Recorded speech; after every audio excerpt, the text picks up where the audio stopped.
On est à Brazzaville depuis quelques jours et justement on a fait un constat qui est un phénomène que rencontrent aussi les Congolais, c'est les coupures d'eau et d'électricité. Pourquoi l'accès à un service aussi essentiel est-il aujourd'hui si mal en point? Il n'y a pas un dirigeant au monde qui peut comme ça prendre le plaisir de priver son peuple d'eau. D'où vient le problème alors? Je continue. Est-ce que vous n'avez peur, Monsieur le Président, de ces réseaux sociaux? J'en ai pas peur. Vous êtes cité parfois dans des affaires de biens mal acquis, notamment des biens immobiliers, entre autres, qui ont été saisis en France. Que pensez-vous de ces enquêtes qui sont ouvertes en France pour la lutte contre la corruption? Oh. Comment dire ça? Grosso modo, c'est la diffamation. Dans la prochaine présidentielle au Congo aura lieu en 2033. Vous aurez alors 89 ans. Est-ce que vous passerez à ce moment-là le flambeau à une nouvelle génération? Bon, mais on ne parle pas de cette question maintenant. Je n'ai même pas encore commencé de démarrer. Revenez une autre fois. Bonjour Monsieur le Président. Bonjour Monsieur. Merci de nous accueillir ici au Palais et de prendre le temps de répondre à nos questions. Alors pour cette interview, on sera à deux. Juste à ma gauche, il y a mon collègue Marc Marco. Bonjour Monsieur le Président. Bonjour Monsieur. Alors on va commencer directement cette interview. Monsieur le Président, vous dirigez le Congo depuis 41 ans maintenant et vous venez d'être réélu avec plus de 94% des suffrages. Qu'est-ce qui vous motive à rester encore au pouvoir? Être toujours au service de mon peuple, c'est sûr. Et c'est l'idéal qui nous a habité depuis notre jeunesse. Quand nous militions déjà dans les lycées et collèges pour l'indépendance de notre pays, nous sommes toujours guidés par cet idéal. Monsieur le Président, vous avez été réélu cette année à 82 ans. L'âge moyen au Congo, il est de 23 ans. Comment est-ce que vous vivez ce décalage au quotidien? Bon, il y a toujours eu des jeunes, des adultes et des vieux dans toutes les sociétés. Et ce qui compte pour nous, ce sont les idées de progrès, les efforts qui sont engagés pour la libération totale de notre pays et non pas l'âge des uns des autres. On a connu, peut-être qu'on connaît encore aujourd'hui, des sociétés où on rencontre des jeunes avec des idées fascistes, archaïques, et des vieux aussi. Donc ce sont des idées, des projets qui comptent, et non pas l'âge de celles et ceux qui les portent. Et justement, comment est-ce que vous arrivez à rester encore connecté à cette jeunesse? Vous, personnellement, par quel pont vous faites le lien entre vous-même et cette jeunesse-là, personnellement? Bon, d'abord, c'est le contact direct. Ouais. Et aussi parce que les jeunes eux-mêmes savent que à chaque instant, j'ai une pensée pour eux. Et nous avons décrété 2 années de la jeunesse ici et dans notre pays. Et au niveau de l'État, nous créons des institutions de promotion de la jeunesse pour essayer d'encourager leurs initiatives pour qu'ils se prennent en charge. Et ils s'en rendent compte, ils sentent que nous sommes en liaison avec les jeunes. Et ils le savent. Et ce contact est établi et vous pouvez le constater dans le pays, puis si vous y êtes. Et justement, j'aimerais qu'on parle un peu de chiffres et de cette jeunesse-là. Au Congo, chez les 18-35 ans, le chômage dépasse les 40%. Comprenez-vous qu'un jeune Congolais puisse se dire ou puisse penser qu'il y a eu un échec, en tout cas au niveau de votre politique dans l'emploi des jeunes? Ils peuvent le penser à tort. Et passer à un pays comme le nôtre, et les générations de politiques avant nous l'ont pris à l'indépendance. Ils n'avaient même pas 1 kilomètre de route bitumée en dehors de quelques ruelles bitumées dans les cités dites européennes. de Brazzaville, de Pointe-Noire ou de Dolisie, pas un seul kilomètre de route bitumée. Il y avait à peine une demi-douzaine de lycées et collèges dans le pays, pas d'université bien sûr. Et aujourd'hui, il y a plusieurs centaines de lycées et collèges dans le pays.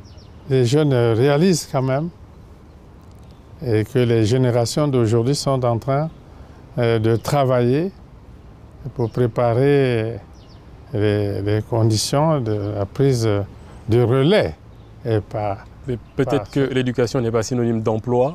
Vous diriez quoi à un jeune Congolais qui serait en face de vous aujourd'hui et qui vous demanderait ce que vous faites dans votre politique interne pour l'emploi des jeunes?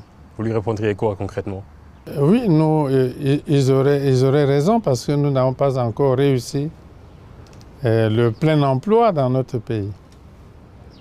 Et nous n'avons pas encore totalement réussi l'adéquation entre l'éducation et l'emploi. Et pourtant, ils savent que nous nous efforçons de faire en sorte que la formation à l'école ne soit pas seulement une formation théorique, mais qu'elle soit aussi technique.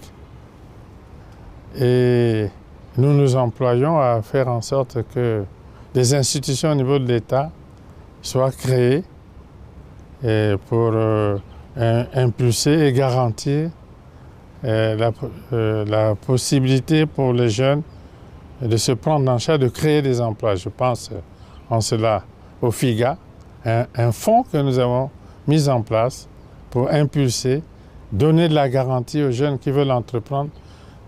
À ce jour, il y a plusieurs milliers de jeunes que nous avons engagés dans cette voie. Et la diversification de l'économie aussi. La mécanisation de l'agriculture, il y a un grand mouvement de développement de l'agriculture et de l'agro-industrie. Et toutes ces initiatives sont prises dans l'intérêt de la jeunesse pour que l'éducation ne soit pas seulement le fait de savoir lire et écrire et puis d'aller au chômage. Est-ce que, Monsieur le Président, c'est la première fois que vous accordez une interview en médias en ligne, regardée par des jeunes? Est-ce que vous-même, vous êtes présent sur les réseaux sociaux? Est-ce que vous êtes sur Facebook, TikTok, Instagram, par exemple? Bon, pas si accroché que ça, mais j'encourage les jeunes à rester liés à ces instruments qui leur permettent de communiquer, n'est-ce pas? Et j'encourage cela. Encore que je n'encourage pas l'usage qui en est fait par quelques-uns qui se manifestent dans le système, dans l'anonymat, font la diffamation, du dénigrement. Sinon, pour la communication, j'encourage plutôt des jeunes. Est-ce que ça vous arrive, je vais pousser un peu plus la question, est-ce que ça vous arrive vous-même d'utiliser ces plateformes-là, personnellement?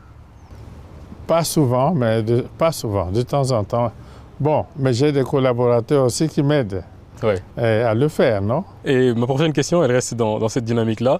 J'allais vous demander ce que vous pensez justement de ces réseaux sociaux comme outil de démocratie aujourd'hui en 2026. Et on a vu récemment le Gabon ou la Guinée suspendre les réseaux sociaux pour une durée plus ou moins longue. Quel regard portez-vous sur ce genre de décision?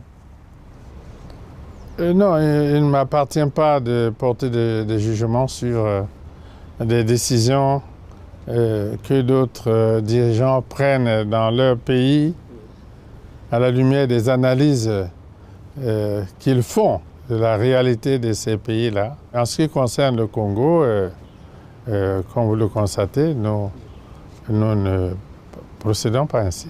Et vous pensez quoi de l'utilisation des réseaux sociaux comme outil justement de démocratie? Oui, bien sûr qu'il faut encourager cet outil de démocratie. La preuve, je suis en train de discuter avec vous.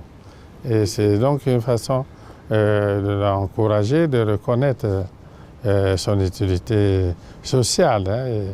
Et dans le cadre de l'éducation aussi de la jeunesse. Mais, comme je le disais tout à l'heure, Et il y a l'usage qui en est fait, de façon, à mon avis, attentatoire aux libertés, parce qu'il faut lier les deux, et lier la démocratie et la liberté, et ne pas donner à d'autres le soin de toucher et aux libertés des autres, surtout dans l'anonymat.